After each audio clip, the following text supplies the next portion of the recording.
Huh. Thanks for all the haters, all the bros that went out the back door, cause they wanted to mix it up like pancake batter, and all the suckers blocking. Thank y'all all. Let me lay this down like a real do. Allow me. Right, indeed. So, back again on Mantis Views29. I'm here with the brother Blue Pill and the sister Ashley, which you're highly appreciated to be a part of this conversation, because Blue and I, we wanted to have this conversation, and then, you know, I had to ask, I'm like, well, don't you think this would be way better with the female energy? And unanimously, Blue was like, yes, please make it happen. So, we are here, and the subject for today I would like to talk to y'all about is relationships, okay?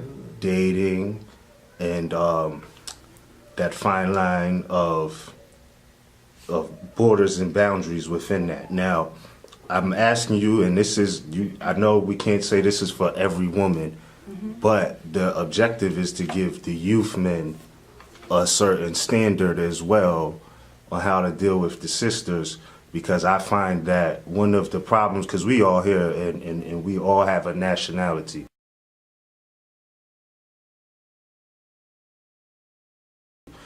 But that starts with the man and the woman.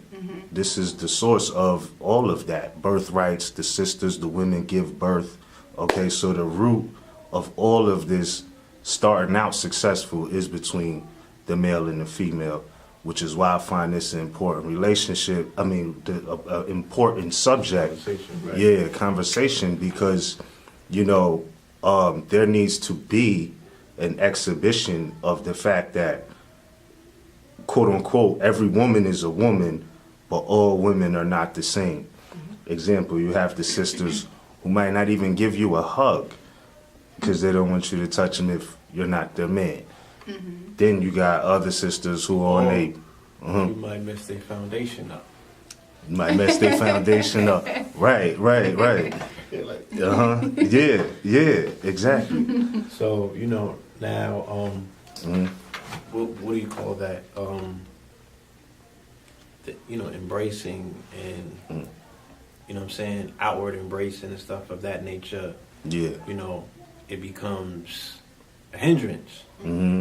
It's second to the peacock appearance that so many people are focused on, first and foremost. Absolutely. And, you know, we want to investigate, is that an outgrowth from what social media has done to affect relationships? You know, the fact that you got to be perfect and picture ready at all times. You know what I'm saying? Like, I don't think that social media is not old enough for us to have substantiated research on the effects of social media on actual relations. You know what I'm saying? And especially with our quote-unquote people, because we use social media differently. Yeah. You know what I mean? And these are things that we need to talk about because it obviously has an effect. Absolutely. Yeah, absolutely. So I wanted to add on, with that imagery, I know there's thousands of people on the social media. Only one I have access to, or only one I utilize is YouTube at this point. You know what I mean? So some of the things they come across, but I be missing a lot of that. Yeah. But what I'm saying is there's certain things like Blue was saying with the social media, the imagery and things like that. Whereas, like I said, you got certain sisters who's like, don't give me a hug. I'm not touching you if you're not my man or whatever. And then you got others who are more aggressive about their sexuality, how they like to be approached and things like that. Meaning some sisters are on a Beyonce partition. They like handprints and good grips all on those sacred parts. You know what I mean? Yeah. So, you know, and then at the same time, they could flip it like, you know, so many people want to touch up, rub up, and fill up, and all of these things. So sisters have different states of mind. Everybody's not ratchet. My thing is this, though. As far as relationships are concerned, they say it's best that you follow your heart, right? I want to ask you both, What do you think about that? Because as more as we told the same thing, you know, follow the dictates of your soul, and the end result will always be right, right?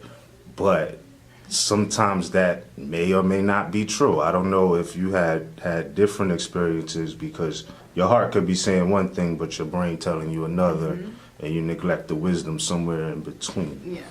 Have you, or do you think in a relationship when somebody is being courted, or, you know, is trying to be involved, that it's more wise to follow your heart or your brain? I would first say the most important thing is when I talk to people, other women, even men, you need to know yourself first. Because if you're following something, how do you know if it's the right thing if you don't know who you are? Right. You know, and that's the most important thing. Because a lot of times, like you said, we decide to follow our heart, but is that really what we need? Is that really what's best for us? And a lot of us don't take the time to figure that out. I know me personally, you know, I was in like a 10-year relationship from the time I was 16.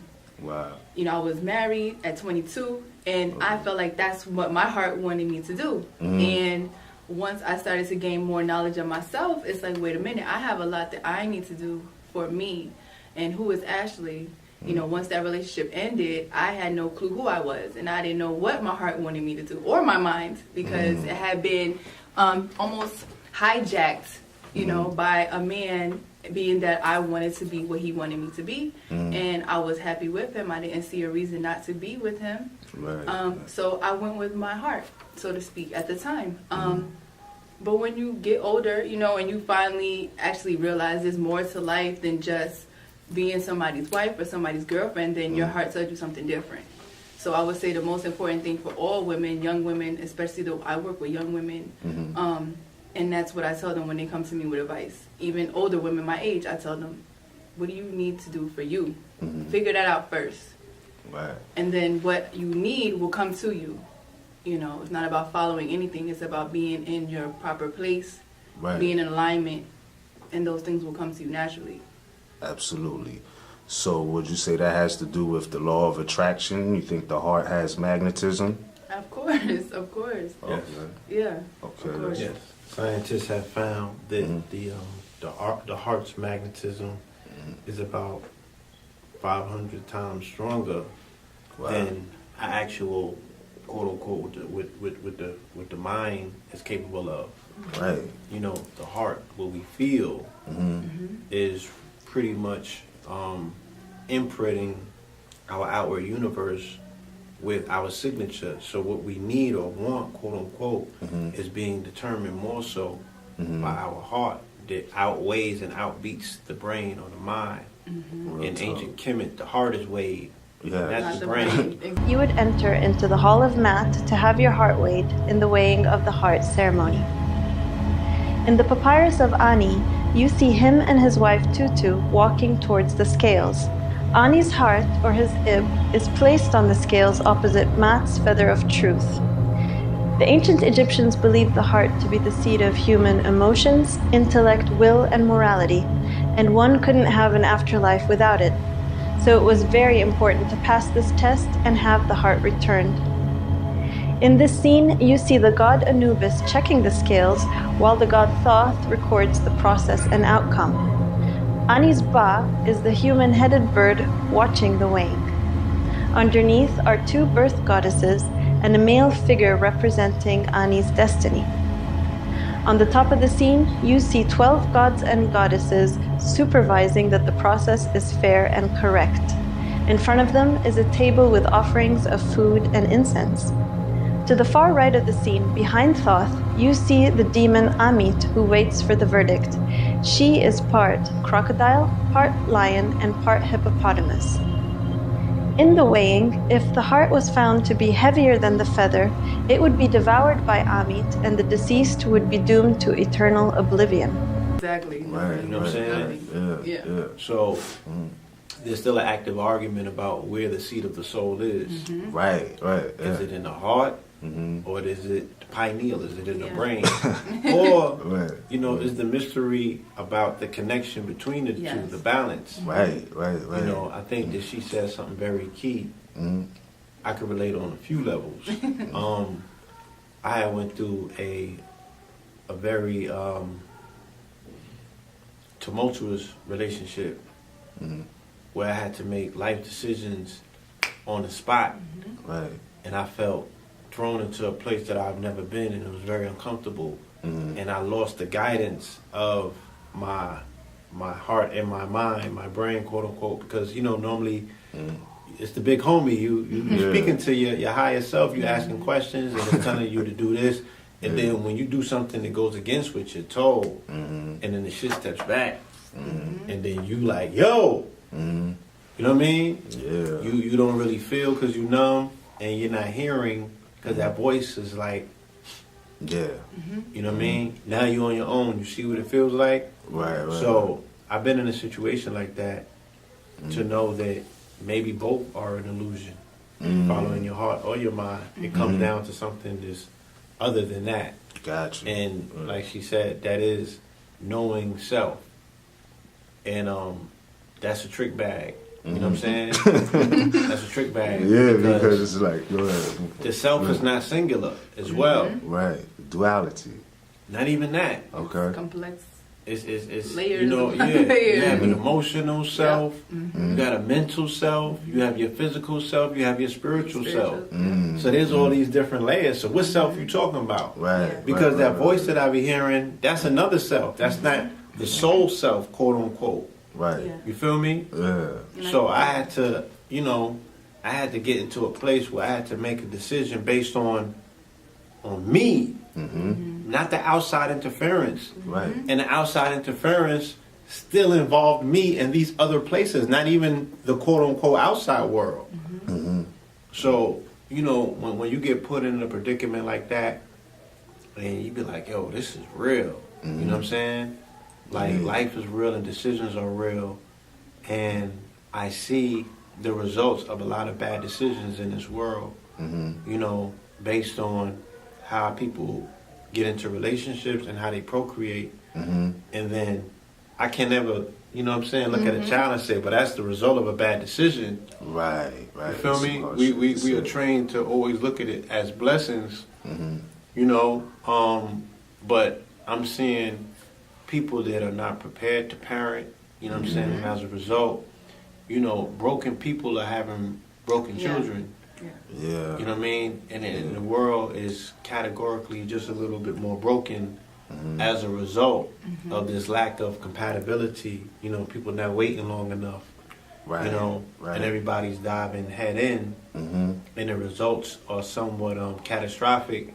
There are a few success stories out there, and adversity does breed, a different type of individual. There are a few success stories out there, and adversity does breed, a different type of individual. And in these days and times, like, you probably kind of need one of those kind of individuals to come about. But I don't like the circumstances that people are volunteering themselves to go about bringing those things into fruition. There's a lot of pain involved. And I think that comes from, not to cut you off, but also, like you said, people are having children, and then they're going to have children. So we essentially have come from someone who maybe was in a similar situation, and they didn't have that guidance, and they didn't have that understanding of self to even teach it to us, especially the women. If our mother didn't have that, how could we have that? And then we go out trying to replicate relationships that we have seen, especially on social media or now reality TV. We want to replicate these, goals. You always see these memes with relationships that are mostly dysfunctional,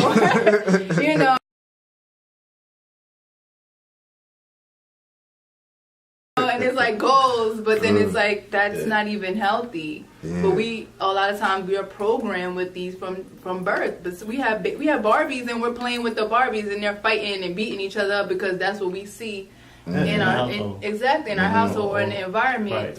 And so when we come across a man now who has also come from that same environment, it's hard to figure out how you're going to get something compatible out of that. When most people are dealing with, with that type of programming. The compatibility is the trauma. That's the compatibility. Yep. You know what I'm saying? The compatibility is, you know what I mean? You screaming at her, she screaming at you. It works. Somebody throws a punch and then That's that. and y'all cut. It feels Right. safe. Yeah. You know what I'm saying? Like, But it's true. It's like it feels safe because that's what they know. It feels right. That's the standard. If that shit ain't there, the excitement Yeah, is it's not like I there. can't be with somebody who can't put me in place. Yeah. Who can't Right. check me, who doesn't rough me up a little Yeah, bit. like, tell me You out, know? daddy. Yeah, you know what I mean? And guys too, because I know guys who will deal with a girl who's following them around, coming to their job, and it's like they're okay with it. They break up for a day and then right back together. But it's like, really? Like, is that where we're going with this now? Yeah. Give me 1 second. Could you- Oh yeah. Hold up. I'm sorry. No, you good. I got a customer coming. Like, what happened? Well, yeah. Let's talk about this shit. Talk about Stories. Talk about What that. happens? Talk I want about to hear it. about some But of the shit they be telling even me. when they don't, guys still disappear. True. And that I adds pulled a more disciplinary. trauma. They don't like their mom. They hate their mom and their dad. I love my dad. My dad was a whole disappearing act. I love that. Get down. I pulled a disappearing act recently. I'll talk about it. Yeah, go ahead. Oh, What's your experience like? Oh, I know yourself. Nah. Comment section to be lit up. Right. No, but that is something that we see happen for a multitude of reasons, whether the compatibility doesn't work out or they can't find their niche or they can't find, what can help them grow together. And I think that also sometimes comes from looking at other model standards. I think we could look at different nations to take examples that we need. I don't knock anybody who's doing or whatever they're doing, whoever they're choosing to be with. But like on a whole nother relationship level, you got Europeans who are like, don't amalgamate with anybody else that don't have pale skin. You know what I mean? So sometimes it like dealing with somebody who doesn't, like you mentioned, come from the same situation or circumstance, it could be a culture shock. Do you think? Absolutely. Right. Yeah. So that being the case, you got to be able to find your compatibility. Now, what happens though? What I've noticed happens is sometimes people hit that first rough spot in the road, and they don't never fix the wheel. They just like, they yo, just throw the you're not to the perfect. I junkyard. thought you was perfect. Let me ask you You this, know what I right? mean? Junk the whole car. Because I noticed yesterday on Instagram, right, there was a lot of loneliness on my timeline. You know what I'm saying? And I know, yesterday was I cool know- Valentine's Day. I know how that shit looks at this point in my life. Yeah. Like I'm a social media expert, so I know what to look for. I know what's coming on the 13th, and I know how to identify it on the 14th. So, and then I seen a lot of people put up posts where they were critical of melanated women that's swirling, right? Yeah, I saw a And lot that of white that boys, yesterday. right? Yeah. They was targeting a lot of that. So I'm like, as brother's keeper, right? And you're keeping for Exactly. for your sister, for the Keeper. queen, or what have you. You know, would you be more concerned with her being happy, even if she was happy with a European? Or the fact that she's lonely with no melanated king, but she's miserable and emoting online? Wow. Well, I would have to applaud the happiness. Like if it's real for you, whatever that may be. What are we showing up for at the end of the day? Exactly. Are we Right. concerned with her happiness? Yes. Yes. Or we want to police, It's not my business. you know what I'm saying? Right. We want to police her privates It's not Yeah. my business. and determine, dudes ain't stepping up and handling their responsibility, so you must be miserable. You feel me?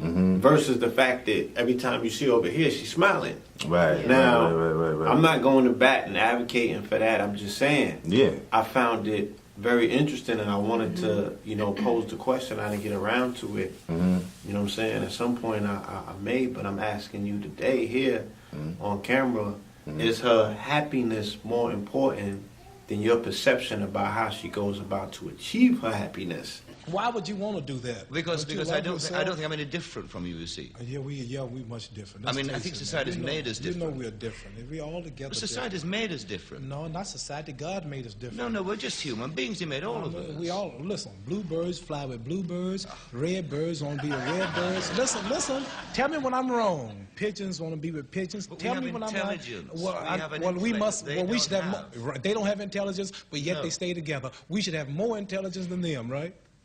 Buzzards are with buzzards. Yeah. Buzzards are with buzzards. Bluebirds are with bluebirds. They all are birds, but they got different cultures. The eagles like to hang out in the mountains. The buzzard like to fly around the desert. Well, there'll be the certain- bluebird like to fly around the trees There'd and be the certain grass. problems, a buzzard mating with a sparrow, wouldn't there? What? There'd be certain... Right. And that's, I we mean- have the problems too. And also, do lesbians celebrate Valentine's I Day? think so. Is that a big thing in there? I don't think know. so. To me, I don't like to get involved in other people's business. Right. If she's happy with a European, let her do her thing. You know, that's not me.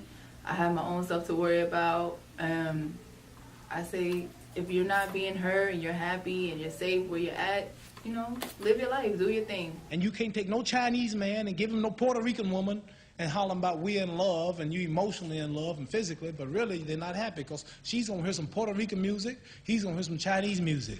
And they're going to be clashing all the time. It's just nature. You can do what you want, but it's nature to want to be with your own. I want to be with my own. I love my people. That's all. I don't hate no. And back, you know, because it does come, a lot of it does come from society and programs. Even the relationships that we get into come from a lot of society and relationships. You know, I had no business getting married at 22. You know what I'm saying? But that's something that in my environment was, I'm 18 and they're asking me, when y'all getting married? When you having kids? Right, you know, this right, and right. that. So I felt like, you know what? Let me do it. This is what the culture is here. And I was in the South, you know. So I'm like, this is the culture.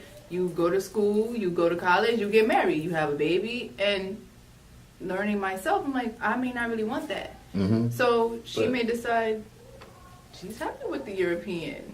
But then again, like you I said, mean, we having culture clashes because they're telling me to honor my mother and my father. absolutely. And my grandfather told me, he said, look, 13 ain't good. I'm like, what you mean, bro? He's like, look, I'm from the old school. And how we did it in the old school, by the time she was 14, she was pregnant. Yeah. And she wasn't getting pregnant without us marrying her. So by the time she was 21, she had 5 seeds. And by the time she was 30, she capped it off, but she already got 7 or 8. So I'm like, that's how the old timers, he's like, for you Negroes are so concerned with history, and y'all want to dig into the bushes so much to get into what we dealt with, he's like, this is how we got down. Yeah. So what's wrong with you? And if they're following that, they should also be wifing up all the baby moms and making them all wives and having multiple wives and doing it the polygamous route. If that's the case, if you want to take it back to the homeland, to the motherland I mean, and all that, you yeah. know, and the culture. My grandfather from the Caribbean, so he was just speaking on Caribbean culture. And then I got other parts of my family that's from the South. So they're speaking on Southern culture. Yep. Then we got other families from the continent. Yeah. And they're speaking on continental culture. Exactly. And what's similar in all of these cultures is that the woman was pregnant and married up at a very young age. And in some of those cultures, the shit was predetermined for her. Yes. When she was going to get married, when she was going to get pregnant, and to And to who. who? Yeah. You feel me? You had to be from a certain cloth. Exactly. While we go through this renaissance Absolutely. of embracing the cultural aesthetics of our past, we also have to be mindful of all of those things that existed at that point that pretty much, like you said, dealing with societal standards of today, we couldn't pretty much, you know what I mean, bring Yeah. that to a woman No, you're right. that is post Beyonce, No. right? She's in a having beehive. She gonna be She's like, not having that polygamy. I'm not going for this polygamy. Yeah. I'm not trying to Multiple be babies, barefoot she's and trying to pregnant work. at the age Yeah. of She's not 15. with it. Right. Like I'm trying to go to the club. I want to see Migos when it comes through. You know what I'm saying? I want to get Offset Bad some and before, bougie. yeah. I'm trying to be bad and Like, bougie. you know what I mean? I want to try to start thing out before I get married. No, you're right. I've been in You're look. right. I've been in enough relationships. Yes. Let's keep it real. I done been told some crazy shit, and this comes out of the minds of these women that were, you know, sitting in front of TV, reading Cosmopolitan Watching magazine, Oprah. looking up to their cousins, Yes. you know, who were dealing with the hustlers that was coming through town. You know what I mean? They had ambitions. We got ambitions of a rider. They had different type of ambitions. They had ambitions of the shorty of a rider. You know what I'm saying? Yeah, like Bonnie. You know what I'm saying? They wanted to be all that. So, absolutely. Based on the different levels of acculturation, generationally wise, based on the generations, what hip hop you was raised off of and what era, that's kind of like how I'm able to identify where these mentalities come from. Right. And then there's other external factors that we're not going to get into because it might sound conspiratorial, dealing with the diet and dealing I say with get into it. and dealing with the signals. Okay, Get so into it. Needs to be told. let's say the Nicki Minaj generation. This is a generation that is now successfully, right, almost 100% raised off of plastic intake. Yes. So It's not from the even age real. of 0 to 7, Similac, Gerber, McDonald's. you know what I mean? All of that. Yeah. All of that. Whereas the generation before hers, which I would probably say was my generation, we still probably had breastfeeding. You know what I'm saying?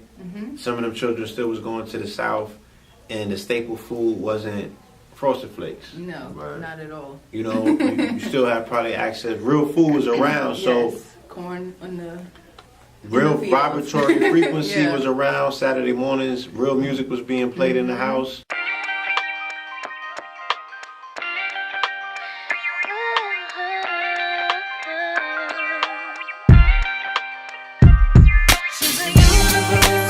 Speak to her beauty. Her magnificence created this moment. In his own state, I meditate, I sip herbal tea, steam escapes and evaporates, immaculate. It's her make, she creates, he ejaculates, they create. All living things, this the only race I proclaim. She is life giver. No doubt to the womb first she delivers. Feminine principles, see the bigger picture. Enveloped in her darkness, I spark this push to release my exhaustion. Something like Mama Earth feels with the garbage. I'm pausing time with the elements. Her fire burns every day for the sacrament. The breath of life fuels all, and she's hella bent. Her waters flow, grow, no one can drown you. The sudden death, watch your steps as you try to roll rough. Don't vex when I speak, I'm the diamond in the rough.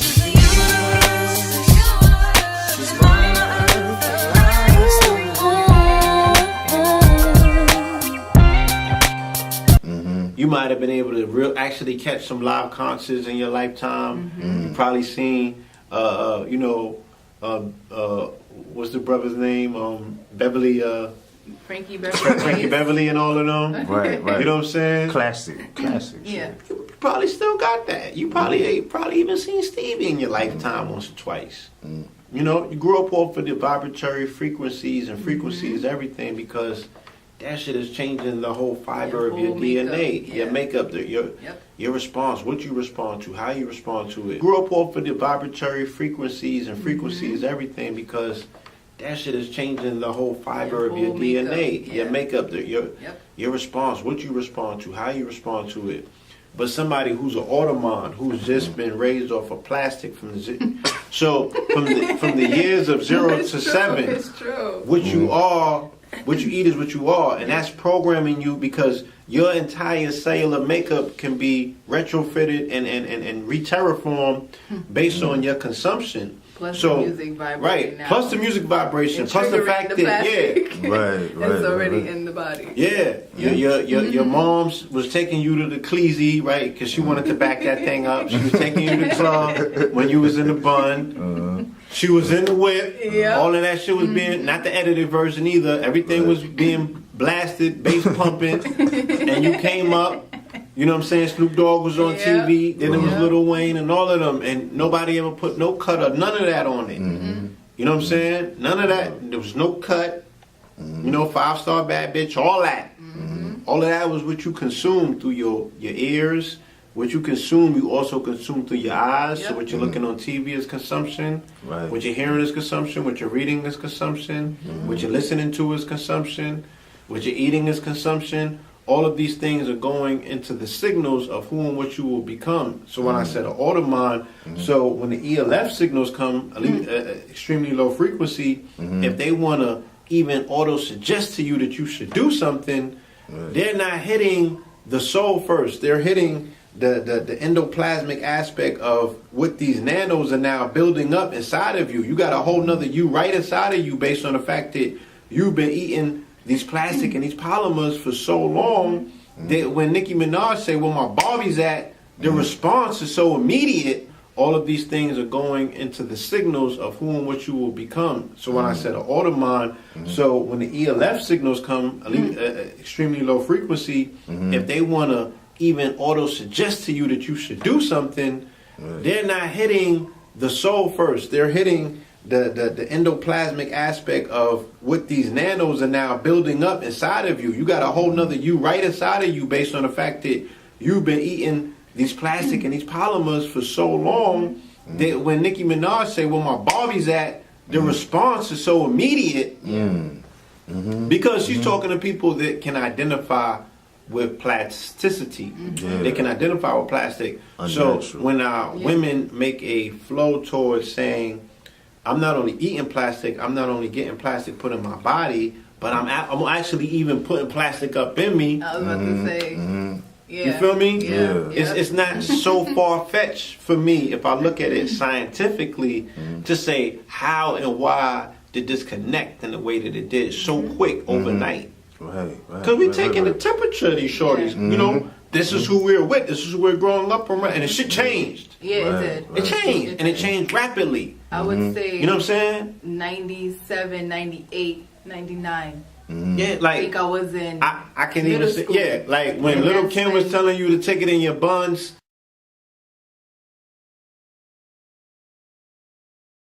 Yeah. That still involved. Hold on, that still involved the man. Like they still was into men. She was saying take it in your buns. Yeah, that shit was still a sexual act that had to include a man. It was still natural. It was still natural. Even if it was the buns, it was still natural. A man and a woman. Still a man and a woman. She wasn't advocating anything outside of that particular arrangement. If she was bringing a shorty in the room, it was for you to menage. It wasn't like, oh, we're cutting you out of the equation. No. And we're strapping on and you know what I'm saying, running down on you afterwards. Like, No. that's not where it was at. Not at all. Something happened in between that time and what the fuck ever else happened where this shit happened. And now we're living in the happening. Yo. You know what I'm saying? Yeah. And I don't know out there in TV land if you've just been on YouTube for the last 10 to 15 years. But there's some shit going on out here. Okay? And the phallus has been excluded out of the equation in place for a plastic and a mechanized phallus. Right. You know what I'm saying? Yes. Or a tongue that works unlike anything else under God's green heaven that He has ordained. Like all of a sudden, women have found the power to fucking tongue out, Right. and they're like, "Nigga, I don't need you no more." So Yeah. something happened. It happened, yo. Something happened. You know, some social engineers got busy and implemented something. You know, I mean, they got lead in the water in Flint, goddammit, but there's something else in the water around America. They got shit tweaking. Yeah. I for think sure. just me as a I don't say my age, I'm 31. So, Right. you know, my dad was around, You're but 31. I am. I just turned 31 last month. My dad was around, but you know, he had his own things that he was going through. So my mom worked forever. I've known my mom has had a job. Right. So to me, I was raised that you cannot not depend on a man. You got to make sure that no matter what, you can take care of yourself. Right, because it could bottom out. Exactly. You never know. She never came to me in a way of kick the man out, your life. You don't need a man in that way, but always make sure that no matter what, you can take care of yourself, whether you have a man or not. This is never given.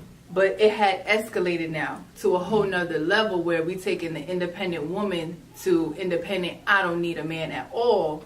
Right, Even right. around me, don't talk to me, don't look at me, don't speak to me. And that is so far from where we're supposed to be. And that is what also contributes to so much of the decrease in just the family unit, not having that, because the women don't even want men around at all. And that's at all. crazy.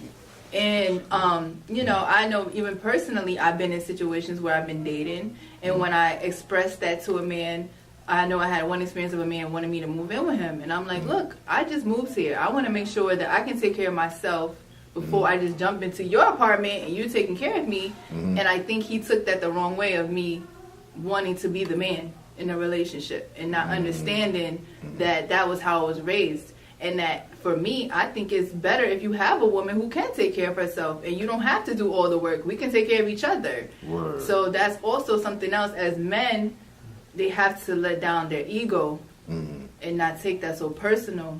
Right. Right. As far as the quote unquote independent woman. But even now, the young women that I work with and I see, they don't want men at all. A lot of them are bisexual. A lot of them rather deal with women than men. And I think a lot of that comes from trauma. A lot of them have been sexually assaulted, so they don't trust men. Yeah. And so then when you do have a man, even if he is on the up and up, they're not going to let him in. Right. Because of what happened to them in the past.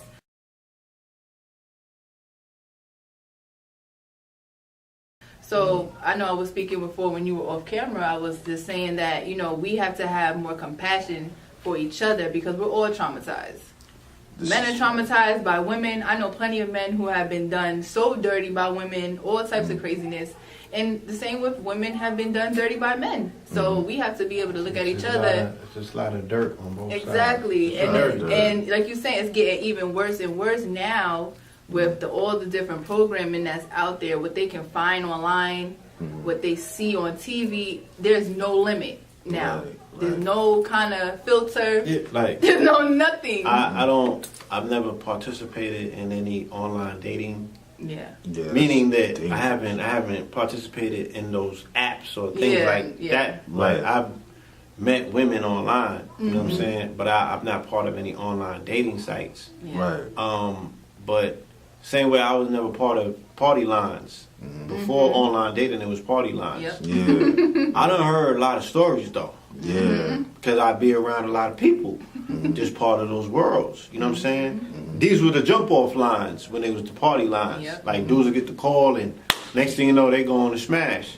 So now it's almost like the same thing with the online shit where, the act of sex is so devalued because you can get a ping on your phone and you know what I'm saying? Right some hot boxes waiting for you. Before, where you had to put in the effort and actually There's go out, no effort meet involved. someone in the mall, get their phone number, call their house phone because we didn't have cell phones, we had pay phones. Signal of distress, something don't seem right. I'm trying to find a phone booth, but none in sight. I'm trying to get the whole truth, but it's a fight.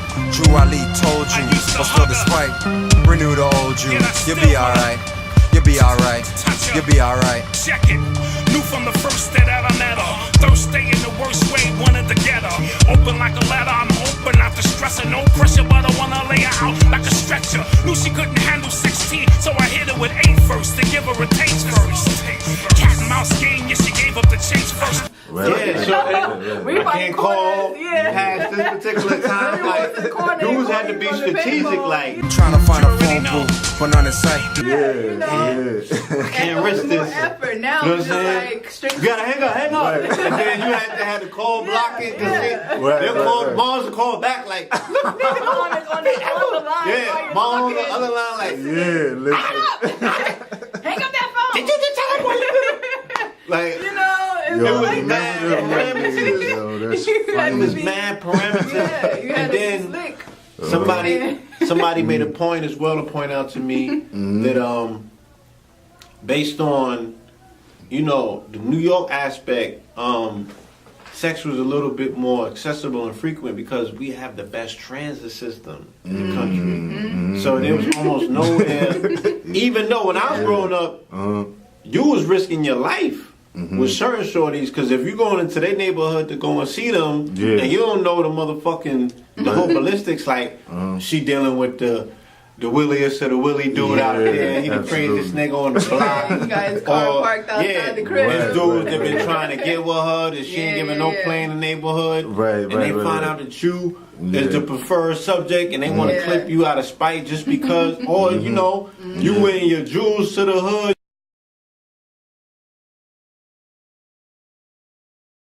You whipping something. You go to Queensbridge to see a shorty. Right. Like, come on, B. Like, you might not come out of there. So, these was the type of shit that dudes had to go through to see a shorty. So it's almost like, just making it there.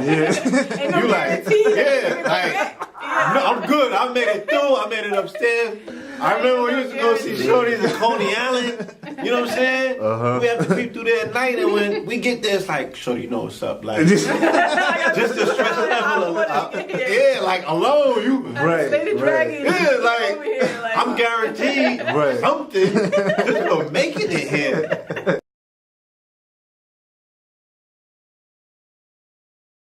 You know what I had to go through? Literally, real talk, to get here? No, real shit. You know what I'm saying? I had to take felony chances. Because I got that thing on me. You know what I'm saying? Yeah. The shit was real. So just to say hi. Oh my God. Nah, we ain't saying hi. We could have said hi with my mama on the other line.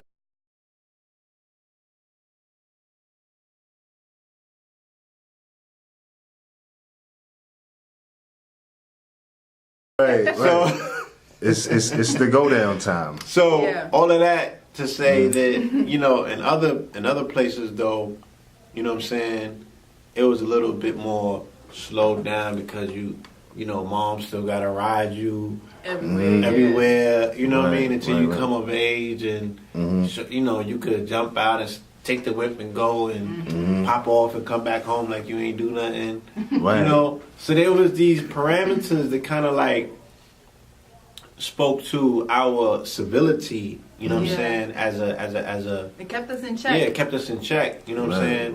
But now that the world has become so much more smaller and so much more accessible, and you could Uber anywhere. You know what I'm saying? Like, and then the parental dynamic is missing now. Yeah, and then the parental dynamic is because mom is working all day, then dad might be working nights. So when are you being supervised? You know, when is that happening? So that's now you can just click text and somebody pops up all hours of the day because nobody's home. And then it's easy to get around. Get a little Metro card. You on buses, trains, do whatever you want to do. Which, you know, is just harder as well. And it's starting younger. It's starting even younger. You know, you got 12-year-olds with iPhones in the chats, in the WhatsApp, and all this and that. I was shocked. I seen my little cousin with a phone. I'm like, you have no reason for that phone right now. But getting on YouTube, again, it's the sign of the times, and they teaching me about the computer and what the phone do, and but this and they're like the first generation with that. The younger ones now, maybe let's say I wouldn't say anybody over 15, nobody over 15. You know what I mean? But 15 and under, they've been, you know, they've had a certain level of utilizing technology. They all have the technology iPads. we had was video game at the most, the arcade. In 2007, 2008, when my nephew was born, my nephew was born onto a tablet. He was born onto the phone. He was using the phone when he was like 4 or 5 months. Real talk. Like, he was accessing shit on the phone that we couldn't get to. He was unlocking shit. By the time he was 9 months, he was on tablets. You know what I'm saying? So he might have been one of them. That was the generation. Like, it started kind of like from. So we 7 years, 8 years removed from that. Forget about it. Yeah. They going to forget all about the it. They got phones. Like, because imagine the stuff that we see when we go online. It's a wasteland. Some of the places that's online now is just like crazy. So imagine a teenager, yeah, 12-year-old. The younger children. I don't really hear as much stories from them, but again, like I said, these are things that it would really beckon us to do some research and find out. I don't know. I hear a lot of reports from young ladies that I know about their children. We're talking from 11 to 15, and these children are addicted to porn at this point. You know what I'm saying? And they have peculiar porn addictions. They just don't have normal porn addictions. So there's sexual proclivities that these children are expressing based on their porn fetish that has their parents scared. Yeah. Because they're like, yo, why does my child like this kind of porn? And it gives you a warped sense of reality. Yeah, forget about the warp sense. Their sense is warped, but it's the shit that they're going to. Yeah. Like, they like BBW and they like midget porn and shit like that.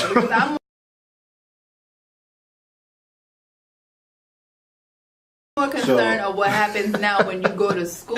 You know what I mean? You in your room watching these crazy porn sites all day, and then you're gonna want to act these things out on someone in your community. You know what I mean? You have a president who says grab by the pussy. Right in the pussy. Excuse me. But this is what he said. We those are the facts. Normally, family, we would censor ourselves. There's a lot of different euphemisms that we can use, but you have the president who lives by this moniker. This is your president. He says grab by the pussy. So, and they got this on the front page of Daily News. So the 6 and the 7 and the 8-year-old is putting 1 and 2 together. Because even if they can't fill in the little blank spots that was missing when they had the 2 cats where the S's is at, that word is. they're going to school. And then kids, And them other children, the ratchets especially. From the real nigga, I'm a fucking grown man. You are? I'm a grown fucking man. You don't smoke though? I don't what? You don't smoke? You don't smoke, nigga! You don't smoke! How many times your daddy whooped your ass and you cry? How many times your daddy whooped your ass? I don't cry, nigga. I don't. How the fuck? What you don't this nigga trying to cook a motherfucking, damn, ham, a fucking sandwich. This pussy ass nigga burn a fucking sandwich. Why the fuck you ain't eat it cold? Why the fuck you ain't eat it cold?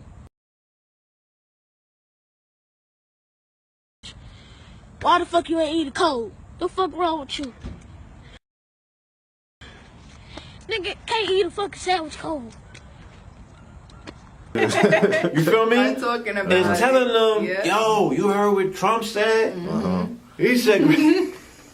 So on that note, you was talking about the youth, and you was mentioning earlier about how back in the days, they was dealing with, women was getting pregnant at 14. Now we know in today's society, you get your head chopped for that. Just where we at in some cases, shall I say? Yeah. You know what I mean? Like if somebody was like, yo, Blue got a 14-year-old right now, they're gonna be like, yo, homie, what's really good? You alright? Yeah, what happened? You feel what I'm saying? Yeah, they'll run down. Yeah, you know what I mean? Like in the South, it wasn't. But like it wasn't like that. So my thing is, do you think? And I don't know, when you say in the South, if it was just the melanated family, I know that, certain people have fertility issues and things like that, but like... I think all through the South. All through the South. Melanated families, but Europeans came in there's like that as well. So let me ask you this. Do you think that some of the, quote, some of what they call laws and, touching and things like that some of those things weren't really designed for us? Because I'm not promoting anything violent or anything like that, and I don't know Chris Brown shit or nothing like that, but we have an energy where sometimes people like to get sexual. They might want to feel if she's plastic or not, you know what I mean, especially in these days. So somebody might touch, but not abusively. They're not grabbing them right in the vagina, like Trump says.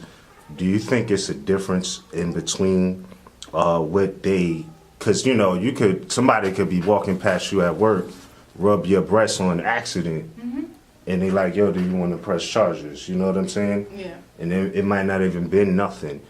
But do you think that some of these, quote, laws were designed to restrict the natural people's sexuality? Because remember, we're talking about the programming and social engineering, where they said they wanted us to not produce, and then they went super ham and hard, where they introduced programs where they like the man has to get out of the house.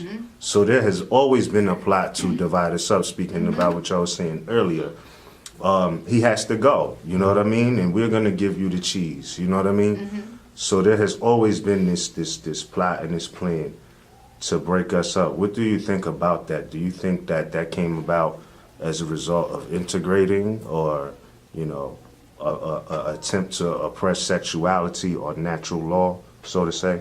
Hold on. I think that I mean I've never really seen any laws too much, so to speak, that were favorable to women, to protect women. Peace to the gods. Peace to my melanated family. I'm making this video to keep everyone updated on the situation with my arrest and the situation with these fictitious charges that are being placed against me. Today is Wednesday, January 18th, 2017. I have court today, family court, and I also have court tomorrow, city court. So if y'all don't hear from me within the next few days, you can assume that I have been arrested again and held in custody of these terrorists. Anyway, first and foremost, I just want to say thank you to anyone who checked on me, whether it be a phone call or a text message, an inbox, or anybody who commented on the post when I made it publicly known that I had been arrested. I appreciate you all immensely for your support and just keeping me on thought. Okay, let's get right down to it. I've been homeschooling my children since last month, December 2016.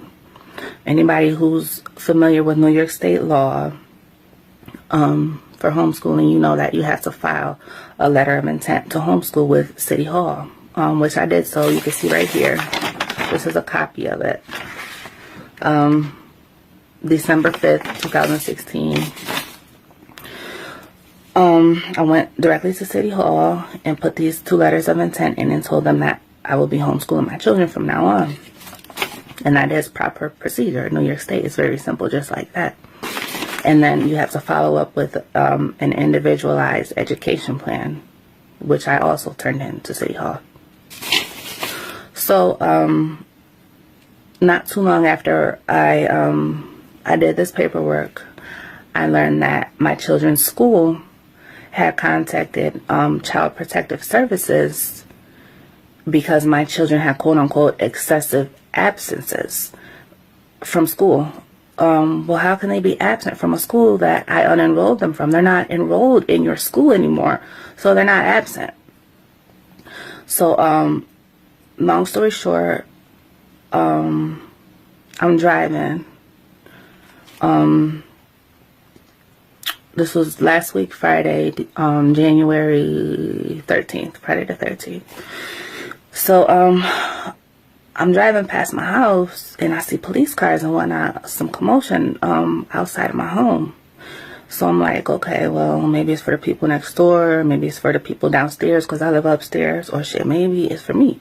But y'all know I don't fuck with the pigs, so I'm the type, I'm to have all my shit legal and in order, whether it be my driving shit or whatever, to have everything legal and in order, not breaking any laws. But I'll still, just to avoid the pigs, I'll drive 2, 3, 4, 5 miles around. You know what I'm saying? And I'm not a criminal.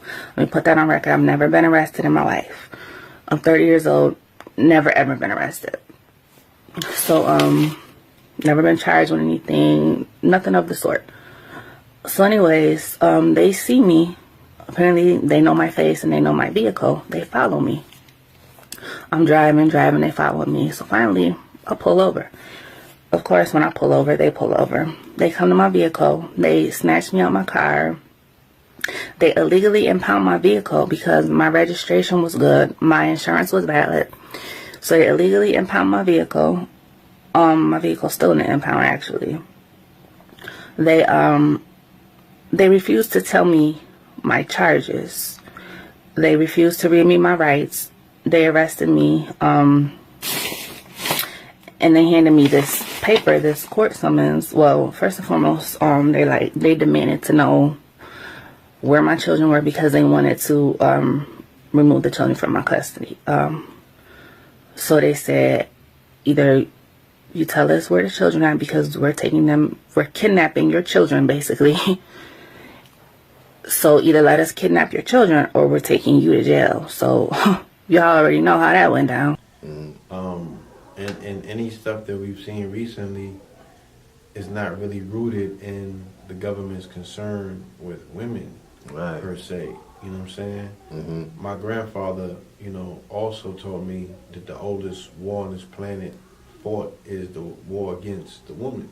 You know what I mean? So that's how I've always been trained to look at things from outside of that lens. Absolutely. When I look at religion, when I look at government, you know what I'm saying? When I look at politics, by way of these governments, it's always about banging on women, suppressing women, you know what I'm saying? Or not protecting her. She was always, you know what I'm saying? She was always unprotected, you know what I'm saying? She always had complaints, especially the European woman, about how her man treated her.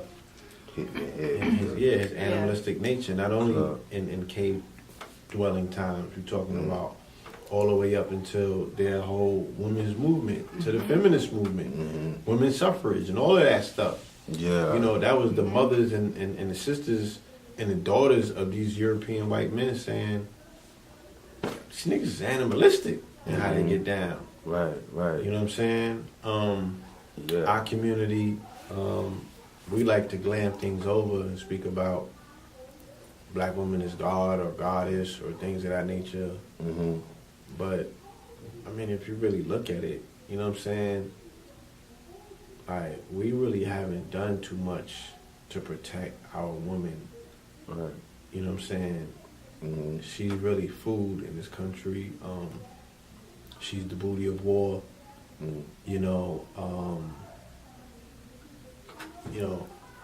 The brother Neely Fuller Jr. says it's almost impossible to say that we ever have expressed or know the expression of love under white supremacy. It's almost impossible because you can't guarantee the protection of women and children in this particular dynamic. You don't have any modem of redress to say, I got you, and really mean it. You know what I'm saying? So where else does love stem from? If I can't protect her, if I can't protect that baby, and know, you feel me, that if anything happens to them, I'm going to exact a level of justice that is fucking binding and standing. You know what I mean? Where if I'm not, then I'm not taken out of the equation as something more heinous and horrendous to happen to her. Right. You know what I'm saying? You're always at the mercy of this quote-unquote system that challenges your expression of love for her every single day. That challenges your expression of love for her every single day. You know what I'm saying? So until you could literally be a man with yours, we shouldn't even be talking about our love for her or our love for these babies. Right. That shit is conditional at best. You know what I mean? So we have a lot of work to do on that particular front. And what the women is going through in regards to realizing, like, oh shit, well this nigga's not gonna protect me.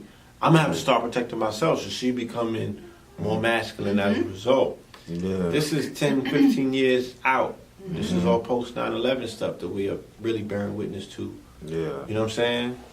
So this is somewhat new. Yeah, like I said, there are genetical, scientific factors, right, based on the biochemical warfare that's taking place on us both, Men are becoming more feminized. She's becoming more masculine. Right. Niggas are becoming more soft. She becoming more hard.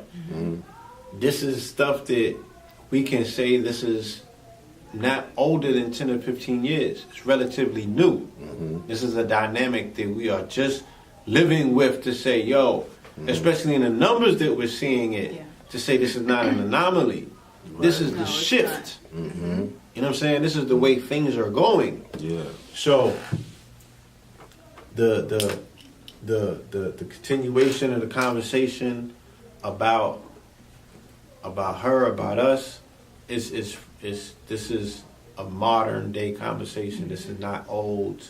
Right. You know what I mean? There's a continuance to it. There's new chapters that have been written that need to be added on to the book, so we can compare notes. We're not doing that. It's been an overall war on our relationships and our dynamic. You know, it did, of course, yes, it started with the woman because we're the ones that bring life and we're the creators. So it started with us, and then they began to get rid of the man, which left us alone, like you said, unprotected. So now we have to look for our protection from foreigners because our protector is now gone, locked up in somebody's jailhouse or murdered. Right. So, you know. Because we don't do the knowledge, and this is no disrespect, again, to anybody that does history, you know what I'm saying? And I'm not trying to rewrite history. I'm just saying, let's look at melanated, if you will, Moorish history for the last 100 years in this country. You know what I'm saying? There was a family dynamic, so they say, right, on the plantation. We're going to speak in the people's language because this is what they're being taught and told, and this is where they have their references to. So on the plantation, the man was actually trying to be the provider. He wanted to be the family man. He was into family. He was having, you know, sex with this woman. She was having babies at a young age. They were taking those babies and they were sending them to different plantations. So they were breaking up the family dynamic. And that causes resentment within her because she's like, you allowing them to do this to me. But he still was there for her. He still wasn't smarting her. There wasn't too much question, you know, accounts of him backhanding. They probably said, I think they said pimping started maybe around that time or in one of that dynamic, you know, fuck you niggas too, but I don't really know, you know what I'm saying, where that comes out of. But, you know, I think they try to blame it on that shit. I got to go read one of my old Iceberg Slim books. They had it in there or something like that. But he was still trying to be a man. You know what I'm saying? He was still trying to be a man to the detriment of... You know, they probably had to quarter him at some point. They had to kill him. Murdered for they had to do what came natural to him. They had to kill him. Murdered for they had to do what came natural to him. Real melanated Moorish men were still in stock back then. Because if not, then they wouldn't be dragging them out in the court. You know what I'm saying? Hanging them for everyone else to see, making examples. He had to be a fucking man for them to make an example out of him. Absolutely. So, slavery, quote unquote, ends, right? The black man still, or the melanated Moorish man still had to be part of that family dynamic because you had, right, the Great Migration. First you had them coming out of quote unquote slavery, then you had Reconstruction, then you had the Great Migration. None of this is dealing with individualism. Like, he wasn't hailing ass across the country to go to Chicago by herself, Louisiana, Oklahoma. It was groups. It was family. He was still there. He was holding it down in a hostile environment. You feel me? He might as well have been in the Serengeti. You feel me? And been a domesticated Maasai warrior. You know, he don't know none of he just got the trappings and shit. He's coming back with dungarees on. He don't have the tribal gear, what have you. He's in the Serengeti though. Lion know this nigga's food. So that's the clan, that's the this, that's the that. He's still holding it down. He still know that his woman is the most coveted piece because this is what they missing the labor. But they missing her. Production. They missing the fact that they was able to, you know what I'm saying, go up in there and grab her when they want and get their thing off. You know what I mean? And still have this weird relationship with her because they intrinsically knew that that's still mama. Like I said, if that wasn't the case, then they wouldn't be putting their pride and joy, the progenitors for their bloodline and their family scions on her breast. Right? To get the genetic, right? Because like I said, all the books you reading about science come from the 1800s that are telling you what these Europeans knew. None of the shit they're dealing with now is new information. No. They went and got the old information, so the old information comes from older information. Meaning that in the 1600s, 17 to 1800s, they knew about the genetic exchange that colostrum fluid, breast milk, and all of that was bearing on the child, and the child being reared to a particular point where it has just strength and the genetics, and they're dealing with her, and she got the mitochondria. They knew that.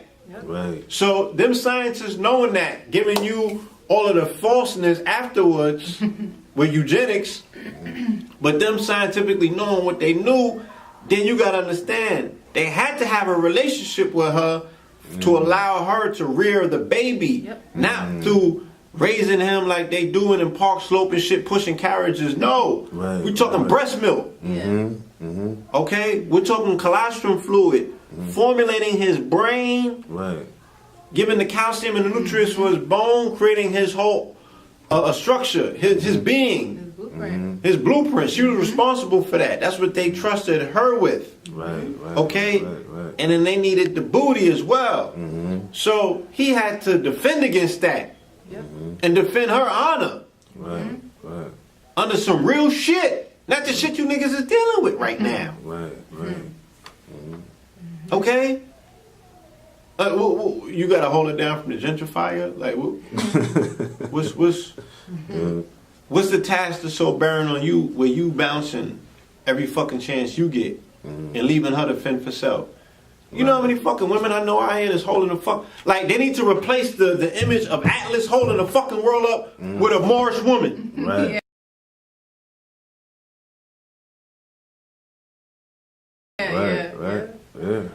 That's how many of them that I know that's holding this world up on their own.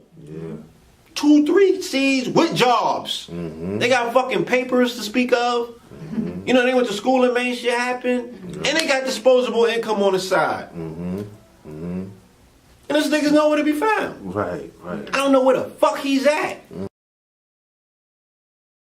And whether he's holding some fucking bunk up in jail, or whether this nigga's still running around, you know, with his dick in the dirt. Now, when you still chasing birds, I don't know what he's doing. So, 20s, 30s, 40s, 50s, you know what I'm saying? The dynamic was somewhat still there. And then we start hearing about the Rolling Stone, you know, aspect of our brothers in the 60s when drugs get introduced. And then Vietnam come. And then we in the 70s and 80s. And then you got all these women that's like, I got these C's, I don't know where this nigga's at. We already knew about the government programs to take him out the house, but niggas voluntarily left. Niggas was cutting the fuck out. Niggas ain't nowhere to be found to this fucking day. There's bad ways you can still do it, and she can still get her fucking Section 8. But you picked up the yay, and when all that shit was talking about, I'm selling work because I want to get my mother out the peas. Your mother's still in the peas, nigga. And she's even more of a victim because she's an op because the niggas that you got beef with know what she had to run down on her. And then you're turning your environment into fiends around her. They don't know the difference. She's an op. She's a passable. So you made a situation for her even worse by adding on to the bullshit. But you never came back and got shorty. You know what I'm saying? But all the hustling was being done to capture her attention so you could knock it down anyway because you wanted what you didn't have. You wanted the sneakers, you wanted the jewelry, you wanted all the shit white folks had up in their crib, right? Because the 70s and the 80s comes right out of integration. So you get integrated into a burning house in the end of the 60s. All that shit was about, damn, this house is burning, but I still need that tea. Ow, shit, I was like, ow. That was the nail in the coffin. You feel me? Because we had already been separated, and then we began to take on the European mindset, which was the nail in the coffin, because we never had that chance to come back together.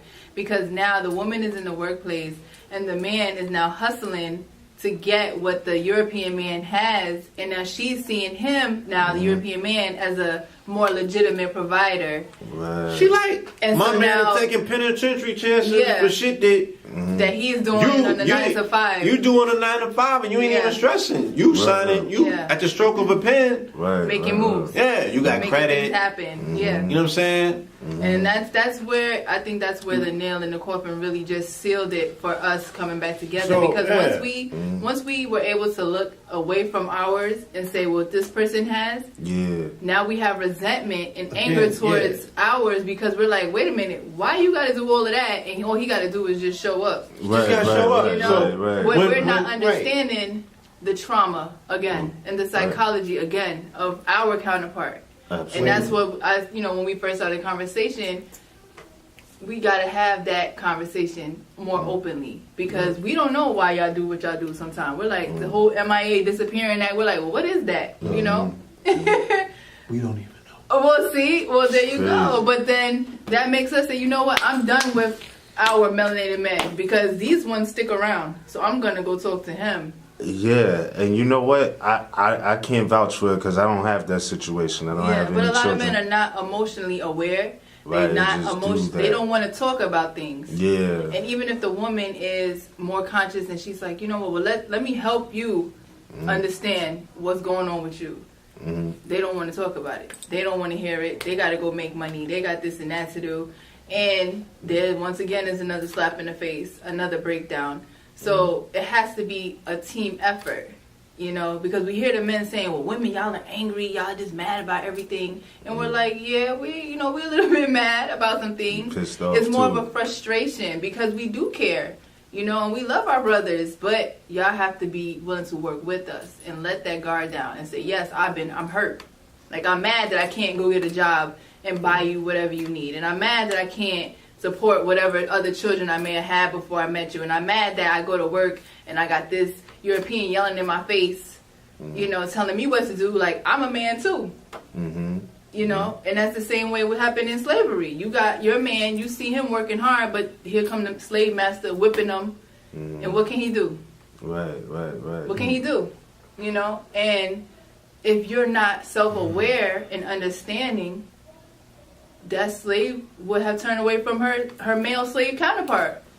And she, in some cases, was in love with the slave master. He was coming and raping her, but she's in love with him. Why? Because he's providing. He's a man. Right. Where her counterpart is crawling around on the ground, afraid. Can't protect her. Kids is getting snatched. She getting slapped around. He probably getting beat up. And raped. In front of her.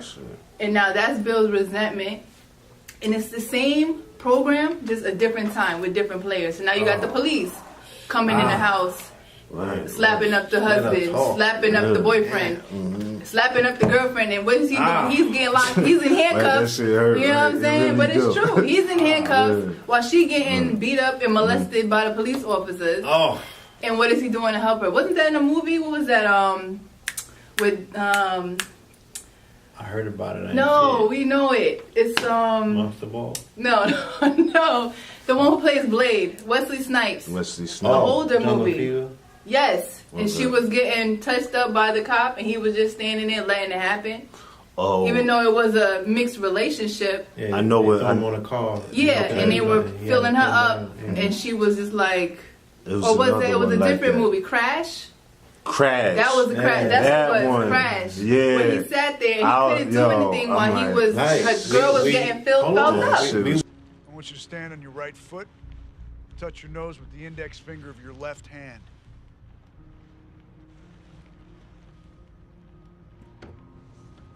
I told you he doesn't drink.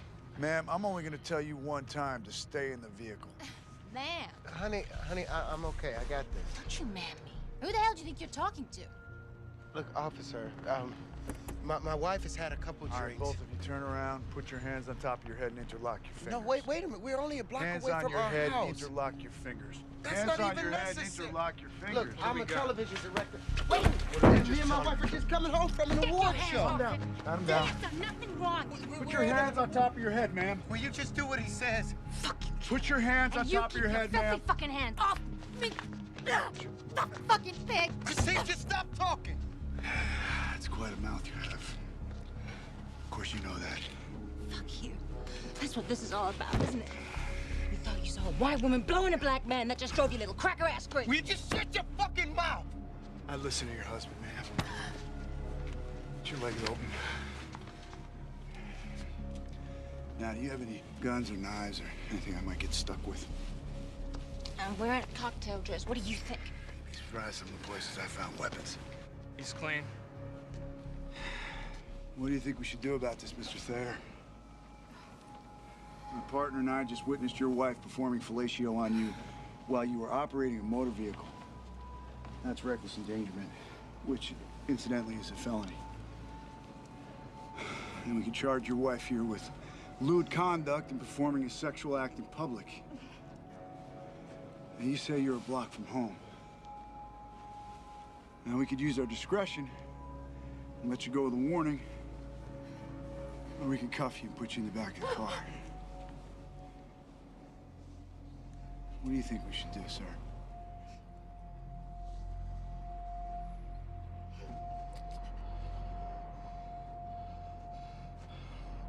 Look, we're sorry, and we would appreciate if you just let us go with a warning, please.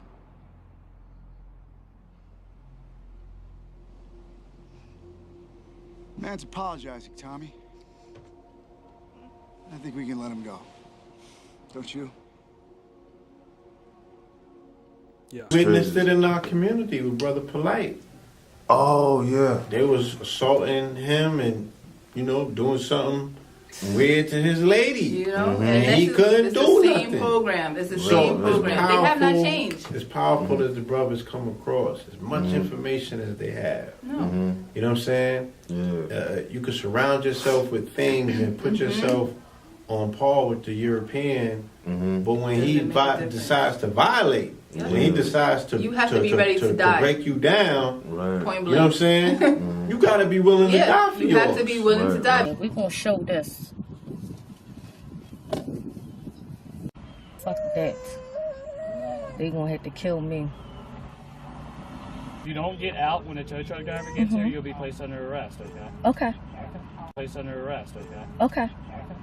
And what do you Listen, you're not gonna kidnap me, so get ready for what you can go ahead. Listen, you're not gonna kidnap me. Okay. I've never been arrested. I'm not committing a crime. There is no victim here. So there's no victim here. So when the first chance you put your hands on me, I promise you I will own your ass in that department over there. I promise you that. What does that mean? I promise you. What does that mean? I promise you that. All right. The first time you lay a first time. What about the second time? You won't. Why are you I'll be. acting like this? Listen. Honestly, I'm giving you all Listen. these chances. Why are you acting A like chance to do what? this? To get out of your car with your children. Sir, you're trying to steal my car and you're telling me that if I don't get out my car that you're going to kill me. You're trying to steal my car and you're telling me that if I don't get out my car that you're going to kidnap me and probably planning on kidnapping my kids too. It's not going to happen. Does that even make sense to you? Listen. Does that make If any you sense plan to on shooting somebody today, then you can get your wish.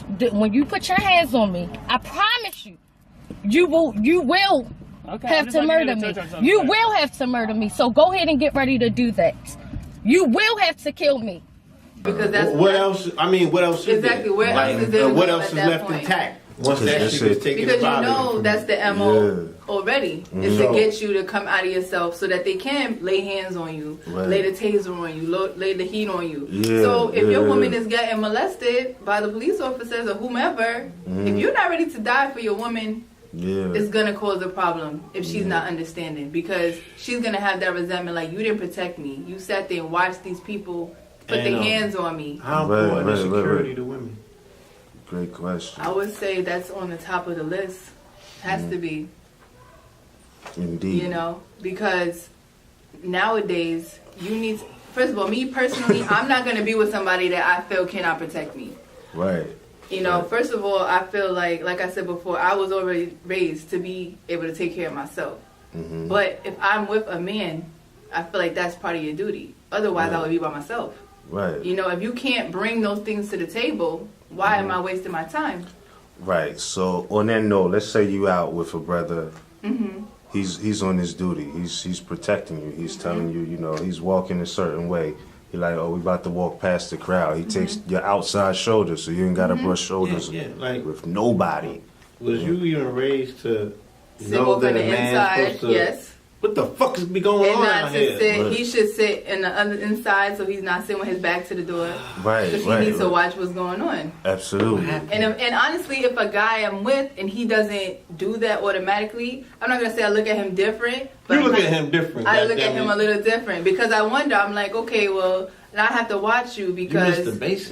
You missed the basics. The basic shit. You missed the basics. Quick question. Now, what does it say about the sister if she takes the position first that she's not, vice versa? Let's just say. Like I said, I think that just comes from our own instinct and our own what we have been raised to do. If I go out with girlfriends or by myself, I don't sit with my back to the door because that's how I was raised. Yeah. Because I don't know this chick from a can of paint in that sense. I don't know if she can have my back if somebody come in here wilding out. Right. So I know I can protect myself. Yeah. So I take that upon myself to sit with myself facing the door so I can see who's coming in and what's going on. And if I'm walking on the street, I don't like to walk near the edge of the street just because it's not safe. That's just common sense. Right. But that's also a guy needs to be understanding of how the women have been raised. Right, right. Because some of us did not have a man in the home, and some of us didn't have a male figure to teach us that or to show us what a man is supposed to do, quote unquote. Right. So if he should not be offended by that. If I go and sit, he should correct me. Right, right. Feel right. okay enough to correct me and say, you know, babe, you sit right here because I gotta watch the door. And I'd be like, oh, you got it, cool. Absolutely. Or explain it because I might not know why. Why? What do you mean? Why you gotta watch the door? Oh, because you know somebody come in here, I might need to jump up. Yeah. Got it. You got it. Right. Facts. You know. What happened where, like, I learned this when I was coming up and the family structure was still broken, somewhat, so to speak. At that point, when I was coming up, you know what I mean? Like, this is when, you know what I'm saying, dudes was twisting they man's moms out, you know what I'm saying, for crack. A homeboy's mom, if she's a hot mom, if she's just coming at you, you got to turn that down. If that's your homie, you got to turn that down. Because if you do that, you're not thinking about the next day. You know? Dudes was twisting they man's moms out, you know what I'm saying, for crack. Zero Don't skills get and mad at me ability. because the crack baby didn't crack. Y'all hate y'all mom because she was on drugs. I love my mama. So they don't respect them. You know what I mean? When they see their mom down on drugs, they kick her down. Because look what they do to their customers. The ones who give them money. Yeah, right. Dudes was twisting they man's moms out, you know what I'm saying, for crack. Right, right, and shit right, like that. right. I don't know how much more broken a situation can get. Yeah. You know what I mean? That's Which crazy, brings me to a whole nother subject about the fact that niggas need to atone. You know? Yes. Yeah. Irregardless of what your religious prescriptions are. Like, Right, your ass right. needs to look up the fucking definition of atonement and prescribe it to your ass.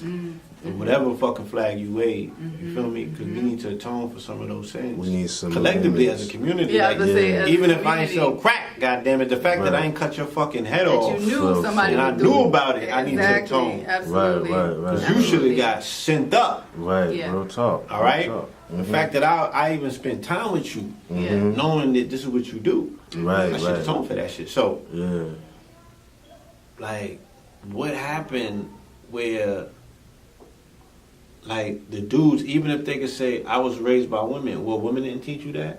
Because Right, it's not right. even necessarily for a dude to Not teach. if she didn't know Like, it. I she don't didn't know it? I feel like I may have learned it from my father. I grew up in White Plains, in Westchester, and we walked everywhere. So as a kid, he would always walk on the outside, Right. you know, because we were children. So maybe that's where I learned it. And I know from my grandfather, even they would say, like, I never sit with my back to the door. You know, but if you never heard someone say that, or you never had that experience, you might not know. See, You know, and it's then the that's reason why that's we need where, more movies.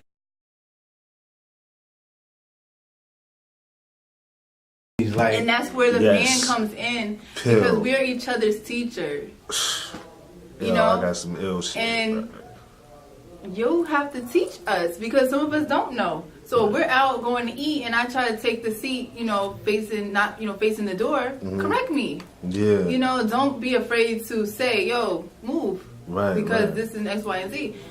You know, that's why we're here. I feel like if you're going to be in a situation with a person, regardless friendship, business, whatever, you're there to learn from each other. From each other. And I should be comfortable to say, hey, even if, like, let's say we're walking and you're on the inside and I'm on the outside, if I know better, let me correct myself and move. Right. And then if he says, well, why did you move? Oh, because a man, should walk on the outside in case something happened, car come up, blah, blah, blah. Then he'd be like, oh, okay, I got it. Quick question before we burn out, because we're gonna have to get back to our tables and then.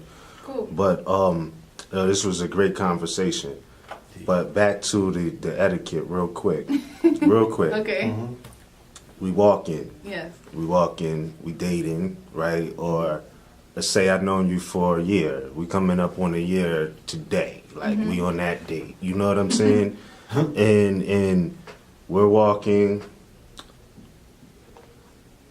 I'm everything is being done right. I'm not letting you walk or brush shoulders with nobody. But boom, we're walking. I run into somebody I know.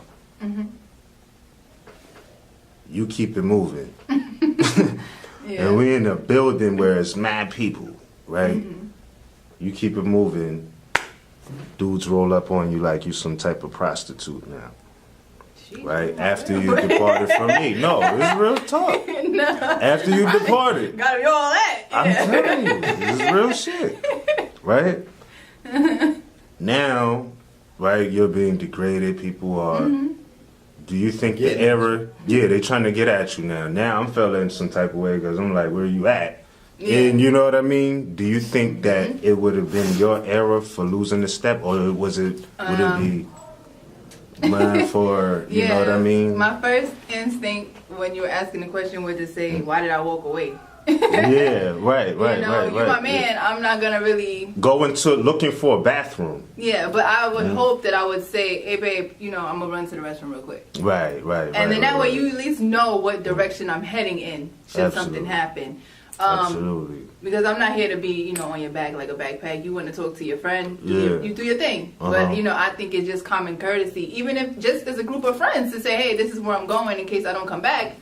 I was headed to the restroom. Absolutely. And as a man, I feel like, I don't know. I don't think that in that instance, I don't feel like it would fall on you. Right. I don't feel like that. Indeed.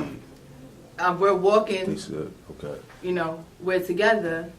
I would hope that I would give you the courtesy to say, hey, I'm going to head in a different direction. Real quick. Indeed. Well, I gotta say, thank both of y'all for pressing it. I don't want this conversation to even stop. Oh no, this is a this is half of part one. Half of part one. You know what I mean? Part one. When we get back to ongoing conversation 1.5. You gotta probably do the Oprah roundtable. Yeah. And we should. Studio audience. The whole thing. You feel what I'm saying? And everything. No, but again, because this conversation is so vital, it is so important. We talk nationality and birthrights, but we also got to talk about the social issues that go with that. I mean, this is civics. This is civics. This is social civics. This is what it is. Can't have a community without this, without unity and the etiquette and all of these things. So I'm hoping. I know the next one is going to be crazy, but this one was great. I appreciate y'all. I'm hoping that the youth can take something from this, as well as some who might just never knew, like you was talking about, in grown bodies. Right. So, we're going to keep doing it. And thank you again, Ashley. You're welcome. Blue Pillar. All right. Anything you want to let the people know before we go? Instagram or anything? Yeah, you can follow me on Instagram at Handle the Glare.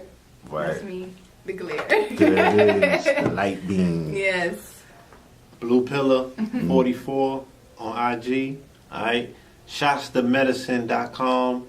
Join us for our retreats to the mountains of Mount Shasta, California, where we are actually indulging in the process of healing, the deep cellular chelation aspects of healing. All right, getting to the core aspects of the fact that yes, many of us are deeply wounded. You know what I'm saying? But as spirit works through the healer to heal other people, you know what I'm saying? Right. Like the healer also needs to be healed. So. Absolutely. This is an open invitation for those, that want to come out to a serene setting, no judgment, free zone, you know what I'm saying? Where we can actually be around the natural elements and get more into the natural aspects of who we are, because naturally we are magnificent beings. You know what I'm saying? We've just been socially engineered to be something that we don't even recognize. Right. So let's get our identities back, not just with nationality and paperwork, but in the soul, in the spirit. Soul, Right? absolutely. Peace. Peace and love, y'all. Thanks so much.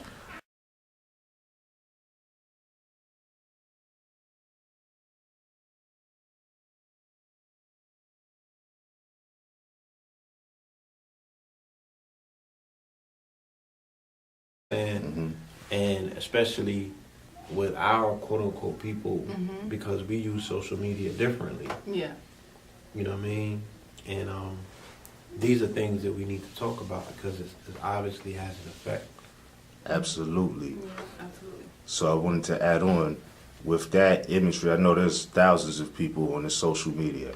Only one I have access to, or only one I utilize is YouTube at this point. You know what I mean? So some of the things they come across, but I be missing a lot of that. Yeah. But what I'm saying is there's certain things like Blue was saying with the social media, the imagery and things like that. Whereas, like I said, you got certain sisters who's like, don't give me a hug. I'm not touching you if you're not my man or whatever. And then you got others who are more aggressive about their sexuality, how they like to be approached and things like that.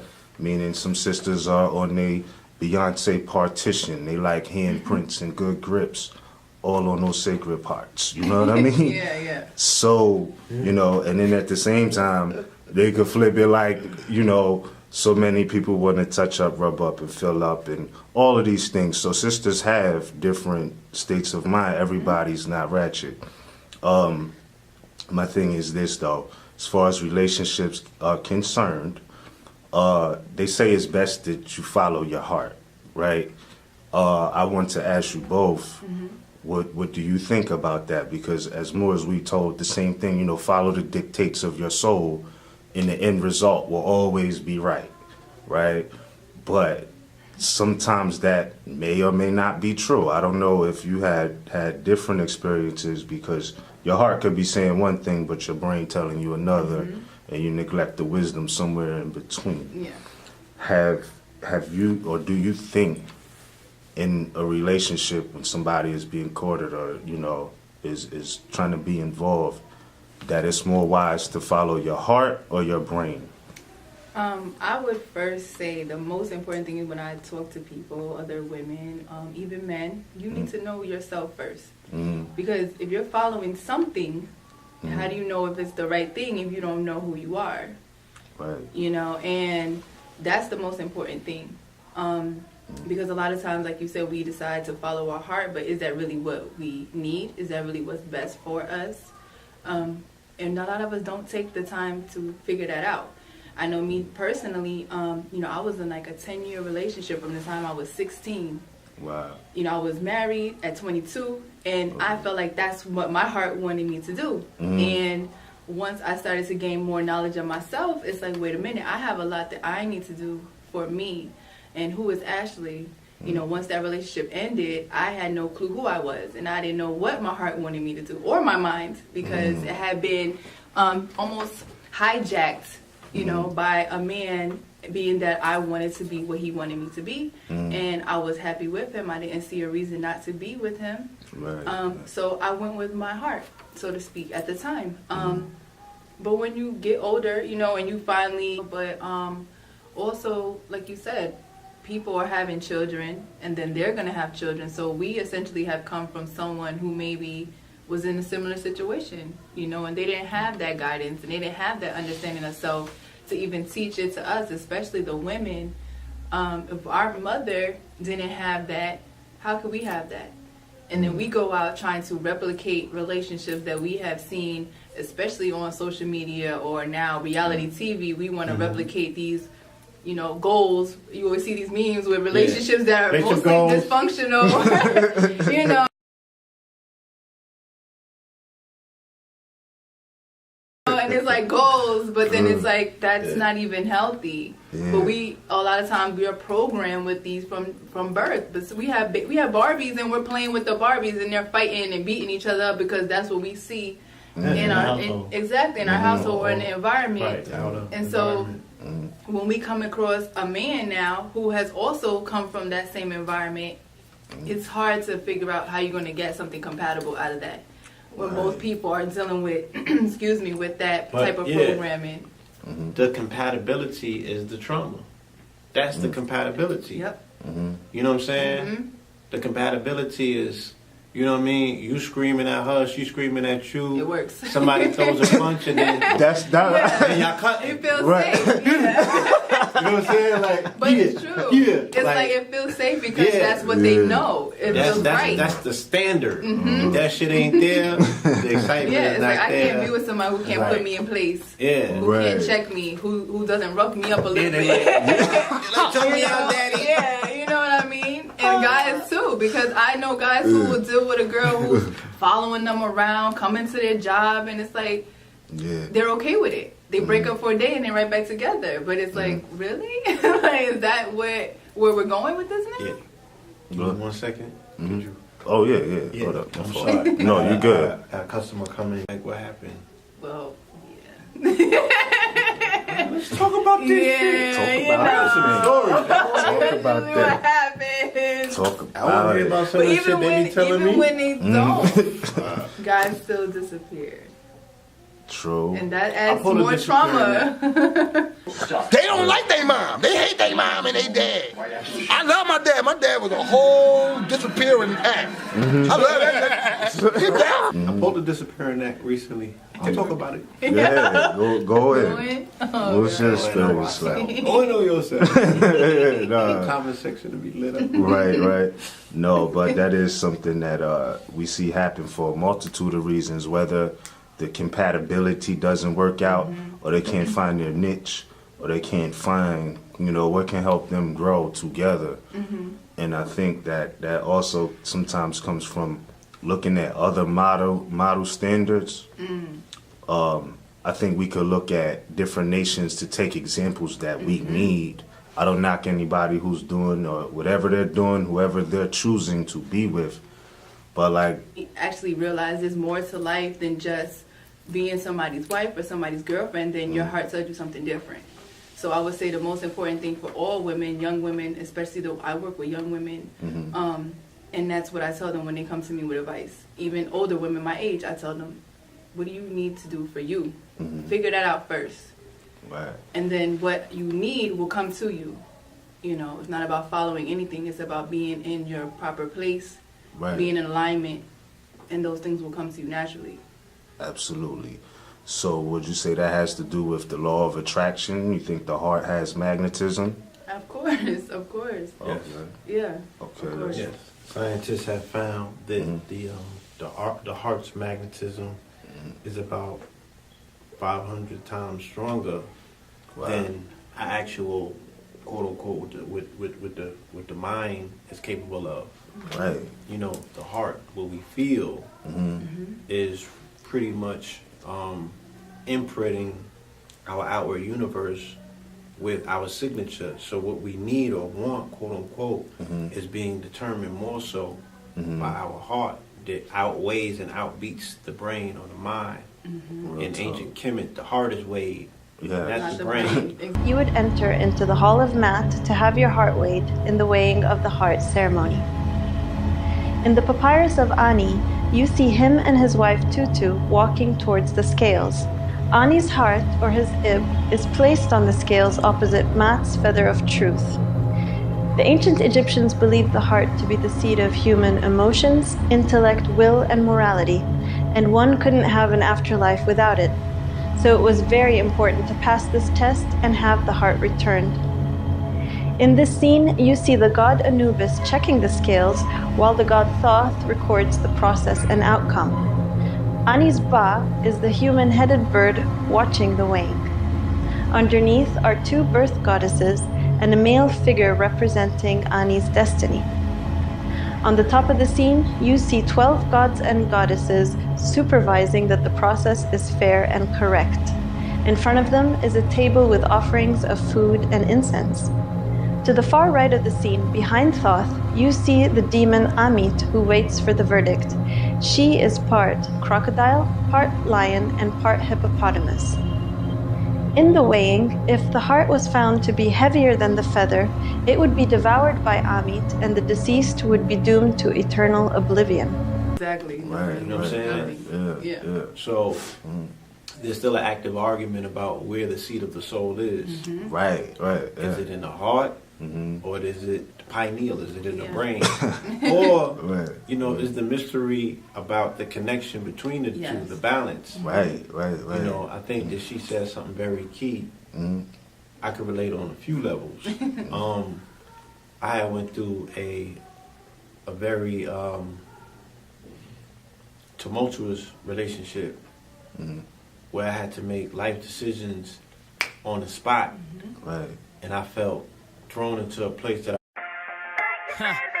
Thanks for all the haters, all the bros that went out the back door, cause they wanted to mix it up like pancake batter, and all the suckers blocking.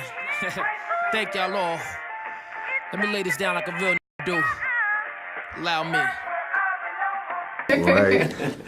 Indeed. So, back again on Mantis Views29. I'm here with the brother Blue Pill and the sister Ashley, which you're highly appreciated to be a part of this conversation, because Blue and I, we wanted to have this conversation, and then, you know, I had to ask, I'm like, well, don't you think this would be way better with the female energy? And unanimously, Blue was like, yes, please make it happen. So, we are here, and the subject for today I would like to talk to y'all about is relationships, okay? Dating, and that fine line of borders and boundaries within that. Now, I'm asking you, and this is, I know we can't say this is for every woman, but the objective is to give the youth men a certain standard as well on how to deal with the sisters, because I find that one of the problems, because we all here and we all have a nationality.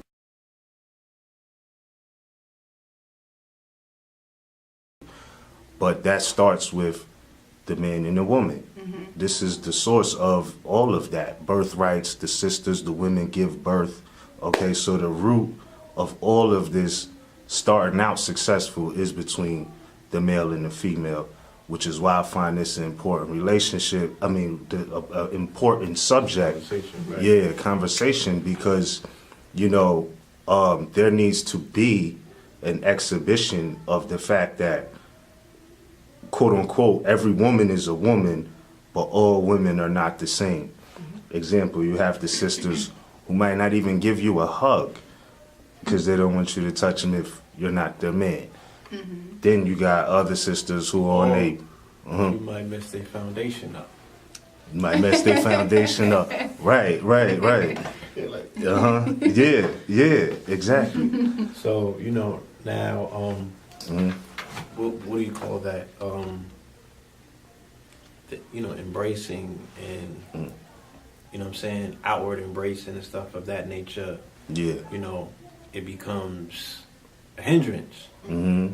It's second to the peacock appearance that so many people are focused on, first and foremost.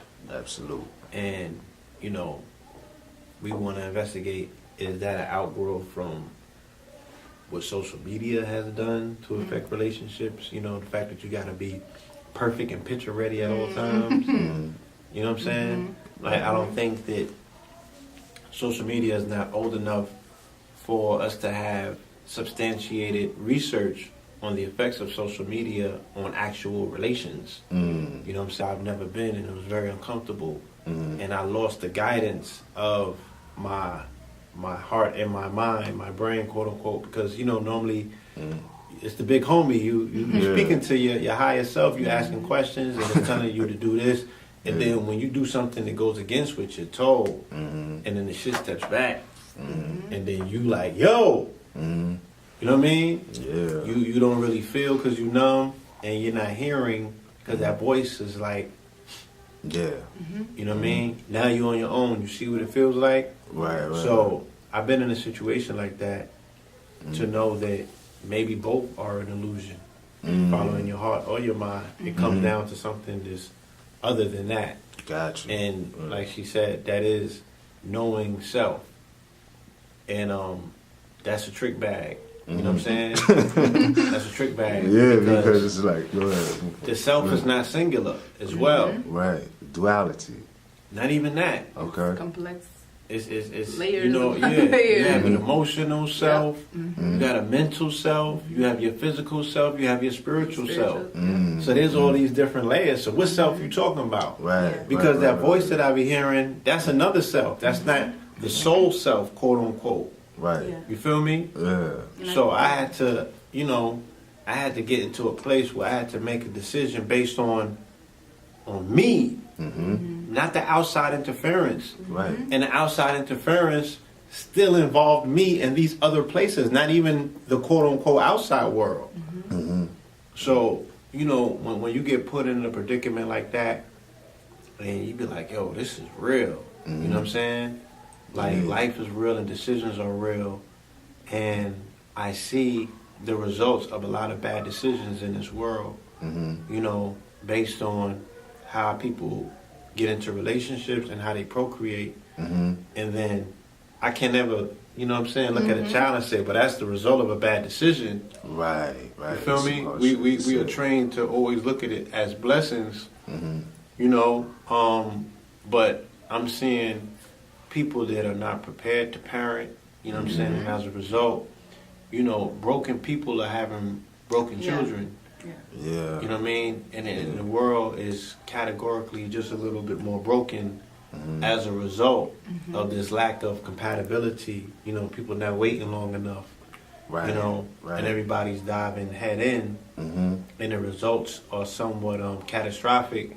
You know, there are a few success stories out there, and adversity does breed, you know, a different type of individual.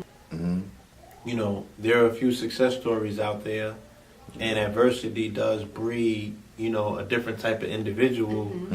And in these days and times, you know what I'm saying, like, you probably kind of need one of those kind of individuals to come about. But I don't like the circumstances that people are volunteering themselves to go about bringing those things into fruition. There's a lot of pain involved. And I think that comes from, not to cut you off,